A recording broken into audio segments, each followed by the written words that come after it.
Ingong Ginoo nga iyang baslan og gatusan kapilo.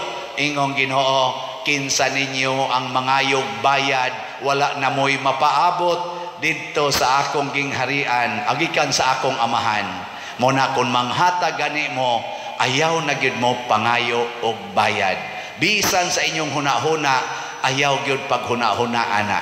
Sige lang yung hatag, unsa inyong mahatag, kay nganong maghuna-huna pamanta, nga siguro naman na nga moabot. Ayaw na lang naghuna-hunaa ang siguro. Unsaon man na, dawata na lang na, kay siguro na, buhata na lang na, kay siguro na. Katong pag-pandemic din di jud ko kalimot, ang una natong gipanghatag nga bugas, among giripak diha, kay pandemic naman, 300 ka 3 kilos nga bugas atong giripak niya, akong gipanghatag dinhi sa silingan kanang portigyong lisura niya. Pagkasunod buwan, pagka Mayo, kay Abril man to sugod atong Marso man to lockdown, pagka Abril nahatag tatong tag 3 ka kilo 300 kaputos. Pagka Mayo 2020 nang hatag na sa ta 700 na ka 3 kilo, porting tinaksanay diha. Pagkasunod, nahimo ng pilato ka putos, diabot man ting itog 1,000. Ya pag-istorya nako sa pipila nato, dinhi ka sakop sa PPC o sa PFC, niingon sila, pader, hinay-hinay lang tingali, kay basig dili ta ka-maintain. Ang tao niya ba, mag-expect, o niya, dinaw niya ta ka-maintain ani, murag daghan man ikayo, pader, ang atong ipanghatagan. Sige lang yung hatag. Karon makahatag na hinoon tag 3,000, tag 4,000, 5 kilo pagyod nya, pak ng daan, pakapinan pa og kanini ang noodles o sardinas. Nya wa ra na kutob sa pagpanghatag pagkaon, nakahimo pagita dinhi sa atong parokya, tabang tas kapilinya nga niabot og mga 40 million ang atong natabang. Tabang sa tas kang Bishop Chupilo Kamumot nga katong Thanksgiving, mga 7 million. Karong bag-o ang kanina sang retreat, National Retreat of Priests, nakakontribute sa tag mga 7 million. Nya sige tang hatag og mga bugas, wa mahurot. Nakarenovate pa taning atong simbahan, nakatukod na sa tanang kumbinto, wa pa lang noon mahuman, nakapalit na sa tanang yuta diha, nakaparsyal na tanang 54 million. Nagsigi na lang hinuog daghan ang atong mga grasya. Pakpakan na to ang Ginoo. Salamat kayo. Salamat sa atong mga online parishioners o territorial parishioners nga niambit aning pagkamanggihatagon. O siguro ko, kay daghan mas kay mo text nako, tanan sad nga namalit og slots nga sige sang paambit nga rin nato, daghan kay nila, countless of them naka-experience og multiple graces nga ilang nadawat. Kadto rasang wa maghuna-hunag baos, kadto bang nahigugmas pagpanghatag ba, mao man ginay conditions Ginoo. Mao na sa katapusan miingon ang Ginoo diri, apan daghan sa nag-una karon maulahi, og daghan sa naulahi karon mahiuna. Na may daghang mga nagsigig panghatag pero siging hunahunag bayad. Awa gyud kadawat, sige lang yapog pangutkots, sige man ta kog simba, sige man ta kog rosaryo, hapitan ng organisasyon akong giapilan, hapitan ng mga kanang kuan uniform, ako na ng uniform ana. Nganong mang daghan man gyapon kay ning problema, nganong daghan man kay ning pagsuway, nganong perti man gyapon lisura sa akong pagkabutang. Ana, naay daghan ning anak gareklamo. Nganon, kay ang imo manggong kasing-kasing nangandoy og baos. Di man gustong Ginoo ana, kay mangandoy na gani kag baos, pasabot wa na kaana muhatag sa Ginoo out of faith, nang hatag na ka out of reward. Mo na gitawag og business oriented personality. Kana bang kada nako buhat tunagyoy ginansya. Nya dayon ra ba kag ingon ngigagod alkansi ko. Alkansi ko. Kami day mga pare ngigagod. mag-retreat ko diha, mag-advent ko, unya, naikolekta. Nasyawa, ngigagod, kansi ko. Patay ka diha, masira dayon na ang baha sa grasya gikas langit. Ako, sige, maginin ako balik-balik, bahala, nagmapulaan mo diha, kay di naman ginin ako ikalimod, mao naman gini ang nahitabo. Sa eskwela pa ko, ako diyong gidasig ang akong mga kauban nga mga batanon, mga igagaw na ako dito sa Kahugan, nga mag-organize may grupo, tawag na mo Kahugan Youth Organization or KYO, para mutabang mi, mualagad mi sa among sityo, kapilya o among sityo. Nya aron mi makaalagad, magtampo-tampo mi og tag 1 peso a month, 25 pesos a week. Kay mga pobre man kay mi. Pero ako gitong gitudluan sila, hastang akong kaugalingon nga ato ning buhaton. Wa nay paghuna-huna unsay sunod. Niya ako, isip ilang leader, nagsugod miya ni November 1984, isip ilang leader, akong gipakita, nga bisag ga eskwela ko, makatigom jud kog kwarta nga akong ihatag sa among organisasyon. Muhatag kog labing minus 20 pesos ang buwan. Ang piso namo, himo na kong 20 pesos. Sa may akong buhaton, og naay mga kargahonon, mangarga ko inig ka weekend nang way klase. Nya nga akong suhol, ako tong kuha ag gamay para akong kaon, the rest akong isave. Nya tan-aw nako di gyud kaabot, maglakaw ko gikas Sisisi, lakaw pa doong Guadalupe. Haron ang plete nga nang 75 pa man to centavos, akong matigom. Ana, imbis nga akong iplite, ako na lang ilakaw.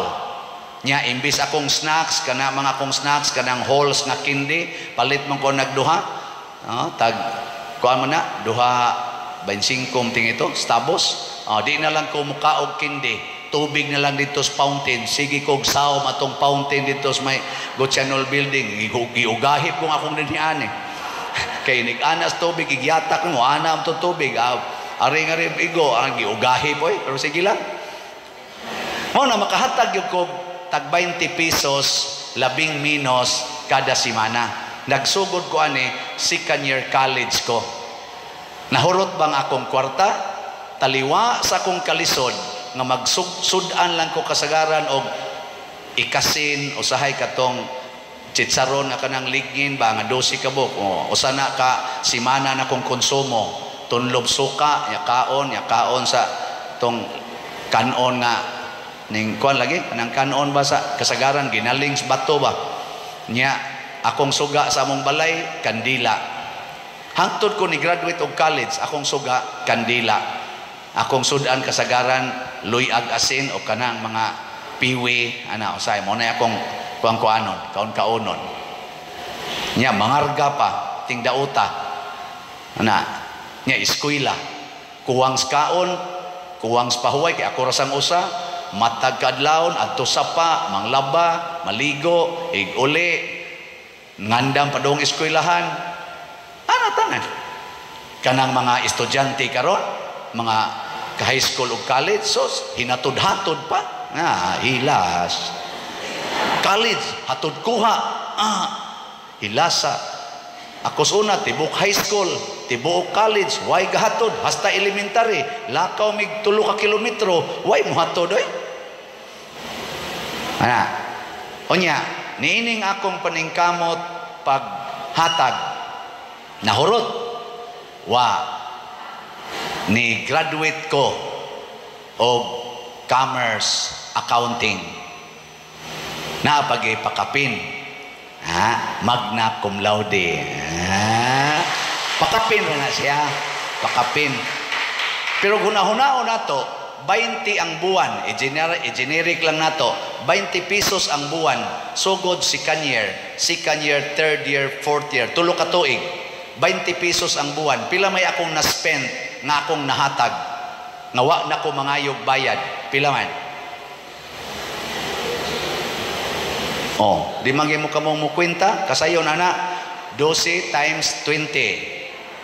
240 times 3. Oh, 720 pesos ang akong nagasto sa among organisasyon aning 3 years. Ang nibalik nako, graduate of commerce, accounting, magna cum laude. Pila man ni kantidad ana? Sige, ang 720 i-times nag 100, pila may resulta?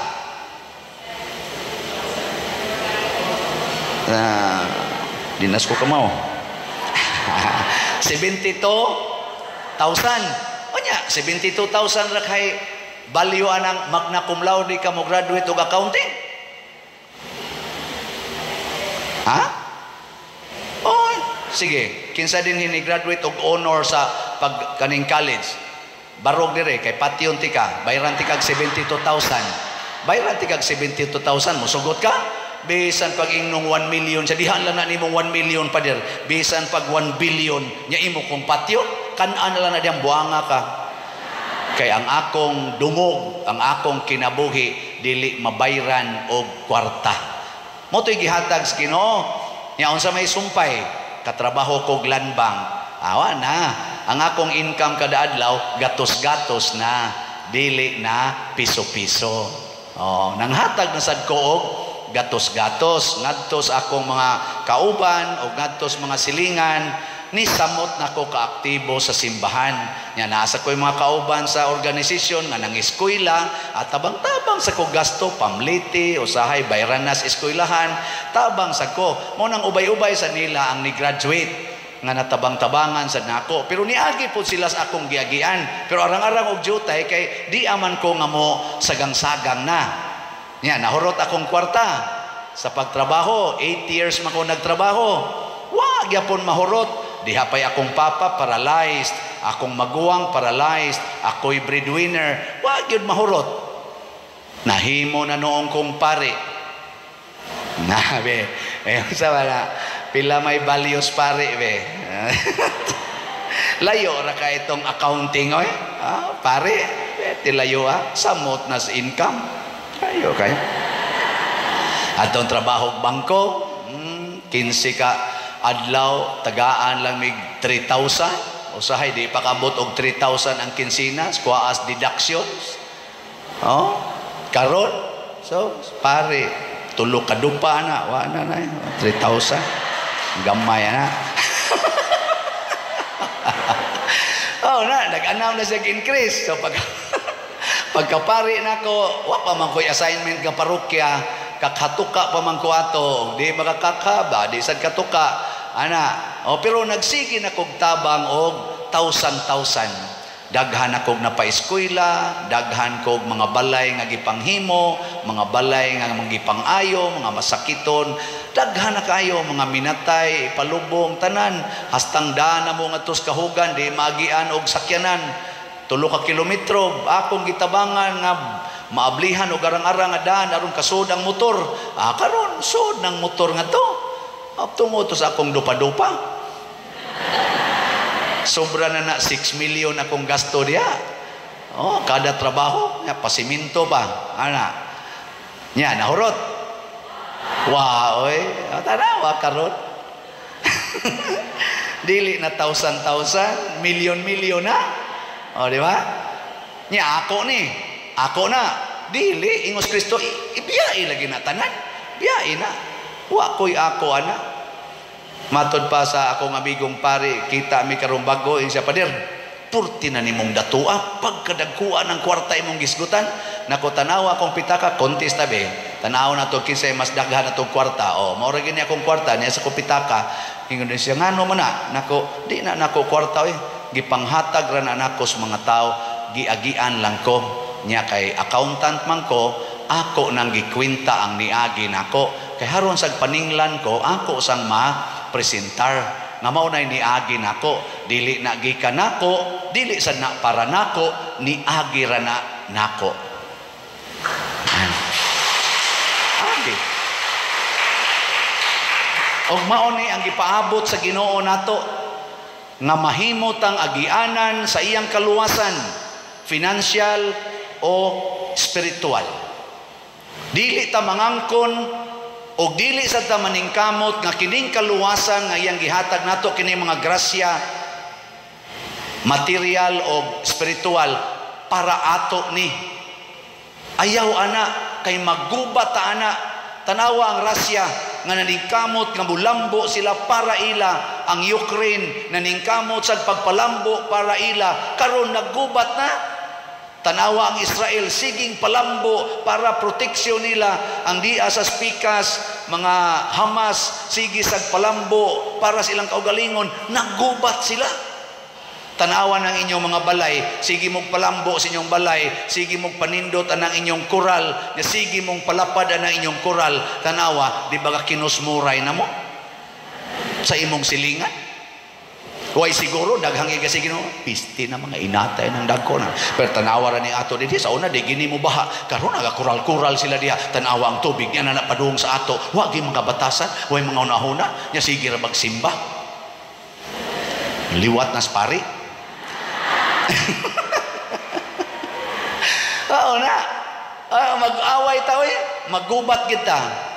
Pero magkahiusa kita kung ato nang ipanghatag ang tanang grasyang atong nadawat ug motuo ta ug mosalig ta nga ang Ginoo di gyud ta niya biyaan nga empty-handed. Matod pa niya siksik, liglig, umaapaw. Samnang siksik, idasok, liglig, uyugon, ug mag-awas-awas ang akong ihatag kaninyo, nga dili na gid ninyo maato pag sapnay sa inyong kamot ug sa inyong kaniniang sa to kaning imo bang lap di nimo naom na nimo usahay sa pangon di mahurot buawas gyud. Mao nay sikreto, mao nay maayong balita, mao na unsaon nato pag-andam aron mosud nato ang Ginoo sa grasya, ang Ginoo sa abundance, ang Ginoo sa gahom nga way katapusan. Empty yourself, ibaligya ang tanan ug ang halin ihatag ngadto sa mga kabos. Hatag gina. Tingali dili kayo daghan ang parokya samas atong gibuhat dinhi. Una, ang atong staff dinhi 24 ka buok. Ang pangita mong parokya nga puparihag gidakon sa atong parokya nga moabot og 24 ka buok ang staff. Na asway lag pangita kanang pupariha la sa ato ay la sa napariha ng basilika kay dako naman sa kanang basilika. Kana mga katedral pero suway lang sa pangutana basilika pilagi ilang regular nga staff sa katedral pila mga dagkong parokya diha sa Liloan dako man na 1/3 naman ning ato diha pangutana pila kabuk ilang staff ana nya kining atong staff dinhi pangutana pila sa ilang gidawat pangutana kaila mo sa atong staff. Kamo na lay pangutana. Nya suway mo pangutana dito sad sa uban. O nganong ato man ang nabuhat? Ngano man tungod kay atong gipanghatag unsay gihatag sa Ginoo. Nya imbis mahurot mudaghan na noon. Sige lingi mong tupad. Ingna ayaw gyud pagdinaw ihatag ang tanan. Sige, ingna. Ang tanan gyud ihatag gyud tanan. Kanang imong bana kun imo nang ihatag sa silingan, kanang imong bana ba? Ihatag na imong silingan, dili ka magsigig silos-silos, matod pas Ginoo, makabaton ka, makadawat ka gatusan ka mga bana. Kanang imong asawa, imo nang i-share pare o sa silingan, di ka magsilos-silos, makabatod ka gatusan ka mga asawa. Ay noon, naasad ani real, naasay parabolikal. Unsa man nga parabol, nga di ka mawadag bana. Ang asawa nga dili possessive, dili domineering, dili demanding, dili silusa, di gina biyaan sa bana, pinangga kay nas bana.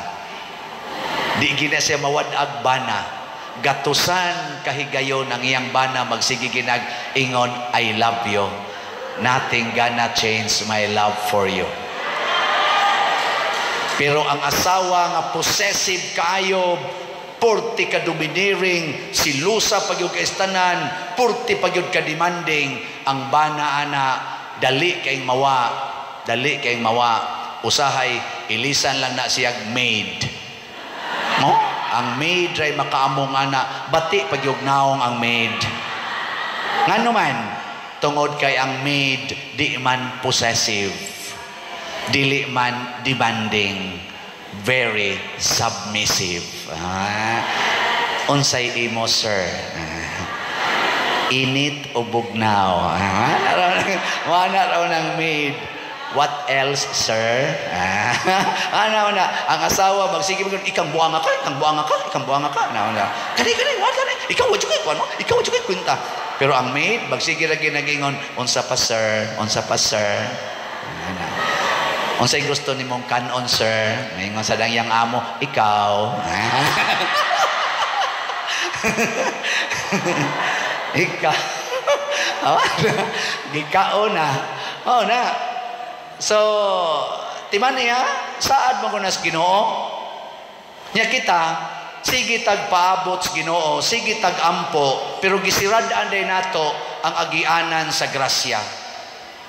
Ato dayang gitalupan ang baha sa grasya tungod sa atong pagka-sigurista. Dili ta ka let go sa mga butang nga dili ato. Matod pa ni Kristo sa laing bahin sa Ebanghelyo, kung dili mo kasaligan sa mga butang nga dili inyo, kinsa may musalig ninyo sa tinuod nga mga butang nga tuas langit. Kung dili ta kasaligan nga mopaambit sa mga butang ni ining kalibutana, sama sa gibuhat ni Kristo, sama sa gibuhat ni Maria, nga gipaambit nila ang tanan, hasta pang dugo ni Kristo gipaambit, og di ta mosunod ana, kinsa may muhatag nato sa mga butang nga gisaad niya nga ato gyung bahandi in eternity didto sa langit. Kay ang kasaligan din his kalibutan, kasaligan sad didto sa langit. Tanawang inyong mga naong. Tanawa. Wa ba ninyo guba? Wa ba mga usab ang gihatag sa Ginoo? Og nangausab gani ibalik sa original. Ibalik ba? Nya unsa man pagbalik sa original, atong himuon ang pagpangumpisal, ang pagpaubos, ang pag-angkon nga Ginoo nakasa ko, og tungod sa akong dili Dios nun nga paggamit sa imong gasa, akong kamot nakapangusi, akong baba nakapamalikas, nakapamakak, ang akong mata nakatan-aw mga laway, naghuna-hunag laway ang akong huna-huna. Din ako kamaong mo rosaryo, kay sige na lang kog huna-huna. Ngana. Salamat Ginoo nga nakahuna-huna pa ko, pero pasaylo ako nga nakasagyog ko. Ngana. Ihatag. Og mao ni ang Advent. Ang tinuod nga Adbyento mao ang pagduol sa nagpaabot nga Ginoo. Dugay na si Kristong nagpaabot nato. Mga 2,000 years na siya, sige siya paabot, pamalik na mo nga rin ako. Nagtuotag, kita'y nagpaabot sa Ginoo. Ang Ginoo nagpaabot dinhi sa atong altar nga manimbata. Ang Ginoo nagpaabot dias confessional nga manumpisal ta. Ang Ginoo nagpaabot dias adoration chapel nga mo venerate, mo adore ta niya. Ang Ginoo nagpaabot dias atong silingan nga manghatag na ta. Ang Ginoo nagpaabot dias imong kontra nga makig-uli na ka. Ang Ginoo nagpaabot dias kabit sa imong bana nga mopasaylo na ka. Ang Ginoo nagpaabot dias imong igsuon nga wa na mo magtingog tungod anang naang kabilin sa inyong ginikanan nga imo nala nang ihatag unta. Naingon ako, pader, iampo nga mudaog ko ani akong kaso. Kung sa may imong kaso, ang akong bana, pader, gibiyaan ko niya sud sa 39 katuig. Ako'y nagpadako sa among mga anak, karon namatay man siya, pader. Naaman siya dakong pensyon, kay dako man siya granggo sa US Navy. Ako may legal wife, pader. Tuan naman na sa iyang mga iyang ikatulong pamilya. Ang iyang mga anak, ni-claim ko, Father. Nireklamo ang iyang mga anak. Maunang naamiroy kaso, iampo, Father, nga mabahinan ko kay legal ko nga wife. Ako di siyang giingnan. Abi baya ni Moter, mas nindot gyud nga ang atong sintrohon ang morality, dili ang legality. Isang sa may pasabutan na, Father, nako ang moral mauna ang pagkaway sala, ang legal mauna ang pagkaway bintaha sa balaod nato. Pero kung mag-away na lang sad mo, kung magkasiluay na lang sad ang inyong kabubuton, magsininghagay na mo dito sa korte tungod lang anang legality, ay sus, ihatag na tanan 39 katuig wa ka pasagdis Ginoo. Ano pag utaw mangilog ka nang iyang gibilin sa human siya namatay? Ang imo lang isulti ang iyang kabit o kanang ilang mga anak, ing nalipay ko ng akong bana nakaatiman ninyo. Og di mo mubahin ako, ana, malipay rasad ko. Og mubahin mo kay anak man sa ning ako mga anak sa inyong amahan, malipay gyapon ko. Bisag asa ani, malipay ko nga kita magkahiusa. Di ba? Nice kayo. Wa na siya mulingi nako, lakaw siya ditson. So, sige pader, lakaw din siya nako. Sige, bala ka diya. Kay kita ra ba usahay, kusog kay tang mo implement what is legal, pero di kita mo implement what is moral and holy. Kuwang kay tana, i-implement na ana. Murag alas 9 naman, basig na amoy gustong i-clarify, mora ni recollection nga open forum. Na amoy ipangutana sigon sa atorong gipamalandungan, naawa. Bantaya, sunod yung kunong tanan. Inaot punta, sunod tuig, dali na lang kayong mahurot atong slot ani. Sugod tingay ugma, hurot na atong slot. Nga naman, inyo nam iguli ron ninyo, inyo naman tong ibaligya ang tanan og ipalit og slot. Di ba? Wow na inyong buhaton. Anawa. Di na mo managana. Kanang imong bana, ibaligya na, ipalit og slot. Kanang imong anak, tapulan kay, ibaligya rago na, palit og slot. Di bitaw ang ibaw na mo, unsay meaning anang ibaligya, kay bawo sa mo unsay meaning anang biyai ang tanan. Dili ginaingon nga atong ipataka lag biya, pataka lag panghatag, kung dili atong gamiton ang tanan para sa kaayuhan sa tanan, dili sa atong kaugalingon. Do not reserve anything for yourself, but preserve everything for the welfare of others, for the welfare of the community. Amen. Mamalandong tas makadiyot, muhilom ta, samtang mamati ta og kanta nga Lead Me Lord.